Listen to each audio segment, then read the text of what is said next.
Patuloy ang operasyon para maalis ang US Navy warship na USS Guardian na sumadsad sa Tubataha Reef sa Palawan nitong Huwebes. Ayon sa Philippine Navy, pinasok na ng tubig ang barko.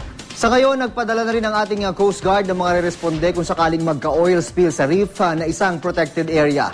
At may ulot on the spot si Isay Reyes. Isay? Maris, June, kumpirmadong may nakapasok ng tubig sa USS Guardian na sumadsad sa Tubataha Reef sa Palawan. Pero paglilinaw ni Commodore Joseph Rusto Peña ng Philippine Navy ay contained na ito. Sa panayam sa telepono kay Commodore Peña, nilinaw niya na compartmentalized ang USS Guardian. Kaya naman ang bahagi ng barko na pinasok ng tubig ay agad na isolate ng US Navy. Agad din daw na isara ang ibang bahagi ng barko na maaari pang pasukin ng tubig.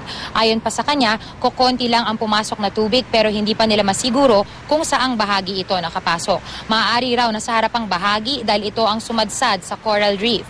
Mula kagabi, wala pa rin silang nakukuhang report ng oil spill sa Tubataha Reef. Pero simula pa raw noong sumadsad ito, bumuo na ng Task Group Guardian para tutukan ang pinsala ng aksidente.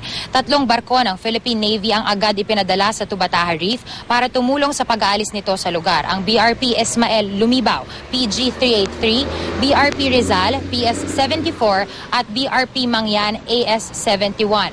Nagpadala na rin ng grupo ang Coast Guard para magsagawa ng marine pollution prevention. May mga dala ang mga ito na oil spill boom para mapigilan sakaling tumagas ang langis ng barko. Ayon sa investigasyon, halos 10 metro ang haba ng coral reefs kung saan sumadsad ang barko. Sa payag naman ng US Embassy at maging ng US 7th Fleet Commander na Vice Admiral Scott Swift, ginagawa naman daw ang lahat ng US Navy para raw agad na matanggal ang barko at agad madala sa repair facility sa Puerto Princesa. Patuloy rin daw ang kanilang survey operations. Samantala, June Maris, wala pang maibigay na oras o na time frame kung kailan maaaring matanggal itong USS Guardian mula dito sa Tubataha Reef. June? Maraming salamat, Isay Reyes.